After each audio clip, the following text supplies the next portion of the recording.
I'm standing in the shadow of a rondavel at Stephen Black's beautiful Qacha horse trail farm, looking into the southern Drankensberg towards Drankensberg Gardens Park, which is behind the prominent peak in the foreground. I'm waiting for Julian and Martin to arrive. This is the 10th of January 1998. Our plan is to go from here towards Sani Pass and then down to Qacha Park in southeastern Lesotho, but that remains to be seen what happens. I waited. This high ground here. Hey, there's nobody living up here. Nobody whatsoever. Just look at the altitude, 2.9. You know, if I had to do this trip by horse, I would actually get onto this high ground and stay there. Because you know, you've got water, it may be a bit cold at night, but at least you're away from people. Even you'll meet a few shepherds, and that's all. Which would be great. Here on the high ground, when you go from Qacha, maybe go past your range station. You could actually spend the night there if you know people. Martin, could you go down into the shot, please? Sorry. You can meet your to the road, get to the high. Not such a thing about crossing rivers. No rivers. Well, you've got no rivers to cross. That's tiny, Mom. It's just the Medicani, that's the only one. The Medicani, well, that's going to be bigger. Yeah. And also you got the Sudiki River. You're going to have to cross Sudiki. Well, Sudiki is is there bridges? Yeah. There's a bridge across There's a bridge here. Oh, they're not swing bridges. The horses go across. No, the horses go across all the time. There's a bridge here at Map. In those days we just had those crank handle phones. There was no automatic exchange. And these guys phoned, they got the exchange and asked to speak to 502, which we were whatever. And Eva was out. So they left the message with the guy at the exchange. And he said, I'll note this message, boom, boom, boom. And when Eva got back a few hours later, he read the message to her. It was weird. And then the other time... So you think Sani then is a bit dangerous? Yeah, I think just to make things a little bit easier and avoid Sani, especially on the top there, we'll go through Common Reserve and then on our way through to the Bushman's Neck Pass and then up Bushman's Neck Pass to Qacha. Should be fun. And then we get more horses there from your farm. Yeah, they've probably got a hell of a lot more horses than what we've got. We might have some of your horses. Talk about a Mohican. What are these horses here? He said, no, I just trimmed them. I said, that's not a trim. That is a crew cut. My balls, and I was so happy to see its mane sort of flowing down. And Candace, what are you eating? So, Steve, what way, when we get to Bushman's Neck, where do you think we should go? From Bushman's Neck, well, from Qacha, that is, then it's best then to head through the village of Qacha and then up through Matibeng. You can follow the pass there and then head down once you're going to the south along the Great Range until you get to, where is your destination? Sudiki. Yeah. But Matibeng is safe. There's no problem with Matibeng. Yeah. Look, they've got so many horses there because they've taken all our horses there, you see. So maybe they'll leave your horses. Which is going to make a difference. They're taking from their own in essence. Yeah, you know, if you were even going from Sani, let's say, through to Qacha, you must have a guide with you. Yeah. I think that's important because that guy, you know, they associate that person with those horses. So even if it was from Sani top, you'd have to have a guide, which of course would give you a bit of safety anyway, because the local guys would recognise him. Yeah. But if you go... But we'd have to, for someone to take the horses back and leave. Of course, that's a job. I wonder how...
you get the harness through? We can fit everything that we have into this, into these two canvas stacks. And we have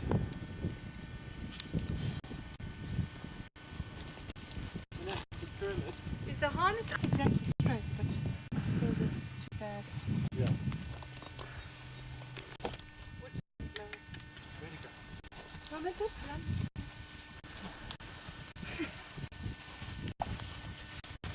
First one back.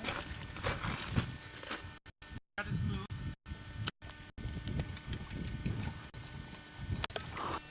Are you shooting? Go for it, Rev.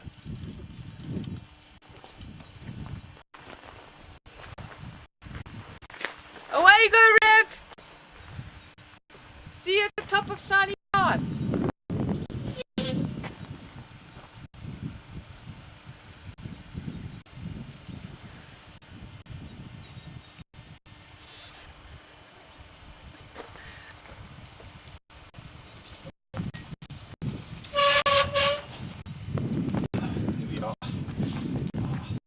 How's that? Have you got it? Yeah. Well, here we are. I've made it to the top of Sani Pass. I've climbed 1,000 meters in just under 4 hours from the passport place to here. Now it remains to be seen if my friends are still there waiting with the horses. Hey, Rev!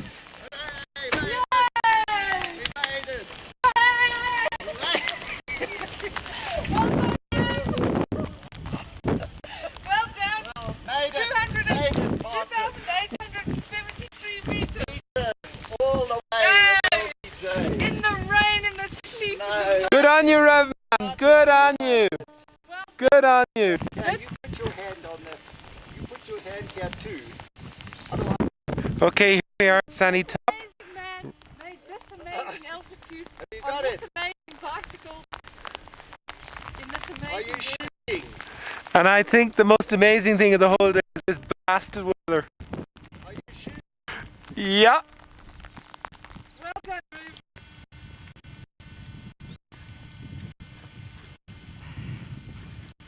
The cloud is just coming up along the path, along the road, past the road, and I'm going to try and get it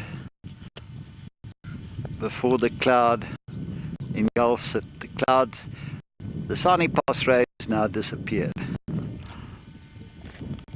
Okay, Martin, you walk out to the edge. Jill, you push the bike to the edge.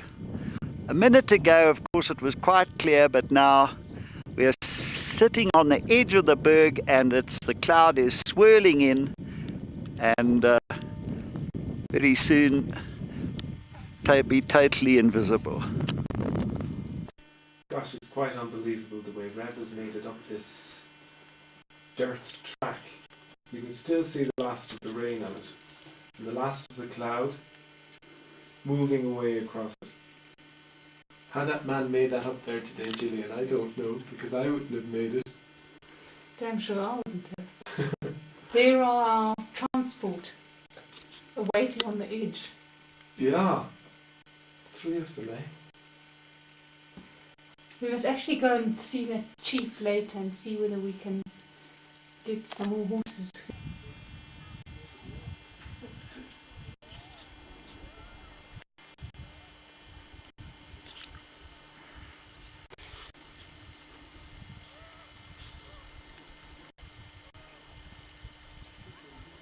Down there is one of the last hairpin bends of the Sani Pass in its upper section.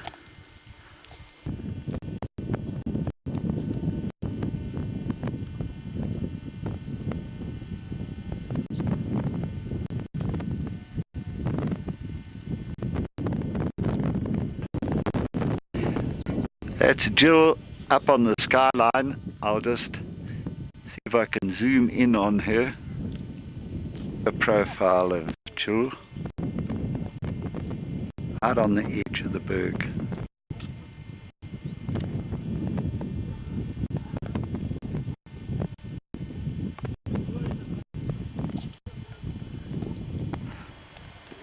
nothing in there. This is a shot of the lodge on the edge with the late sunset behind, but it might not come out. Bored, who are you bored?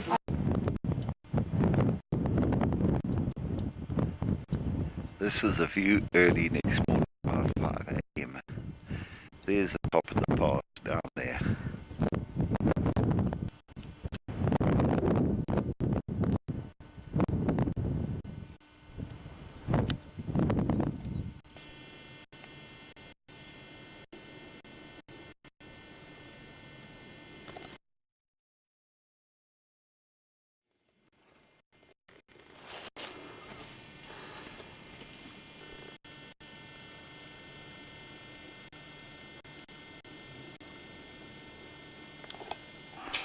Here we shacked up in the backpackers section of the lodge, and next day it was perfect cloudless sky. Okay, come in, Jill.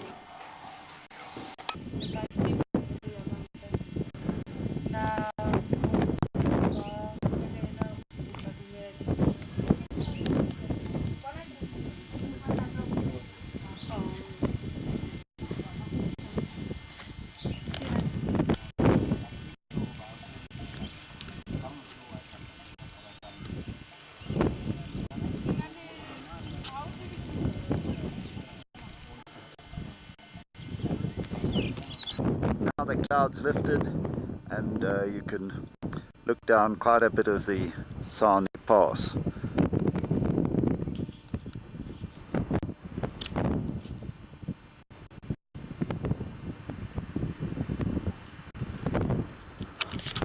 Here's an even better view, looking down to Wild West and to Underberg in the far distance.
At last, I think it was after being here for 2 days, Gillian managed to find horses after the chief who said he'd help wouldn't help. And the horses arrived at about 10:30 in the morning. Here we are doing a preliminary roundup with the packing.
Jim, there's another piece of leather for that. Would it be? Qacha.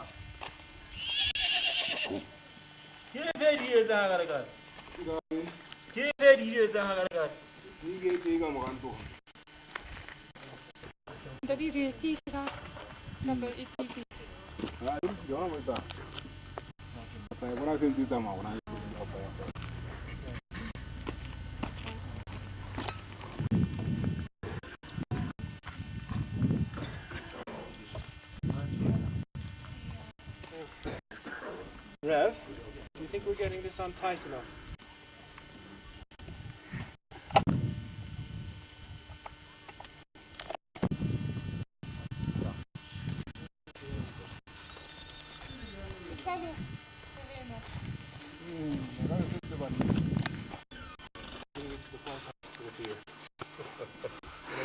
We're all packed up and about to move off at the last minute. We decided we'd have to push the bike, but we're at last ready to go.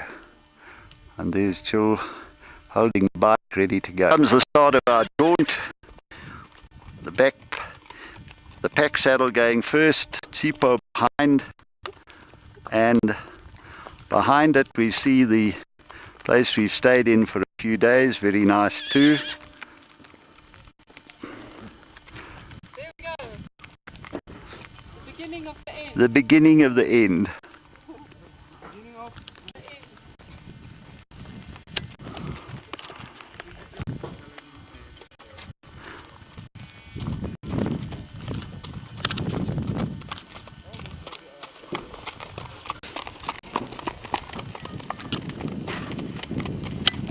There go Martin and Gillian galloping off past the Leaning Tower of Pisa, and in the foreground children waving goodbye, heading for Sehlat Betebia over that top of that ridge.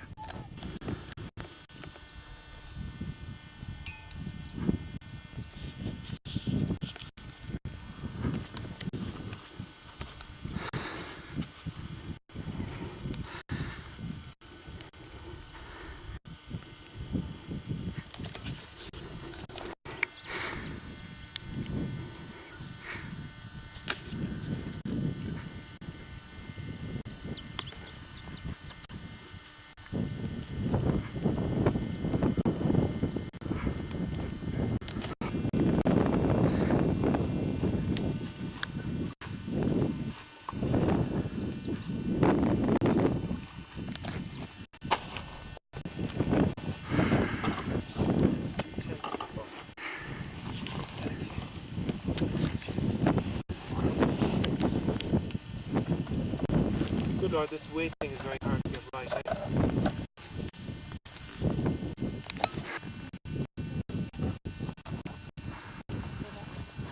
Gonna make the plastic neat. There.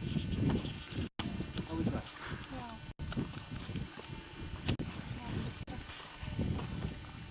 Yeah, that should be all.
Vuracağız ama.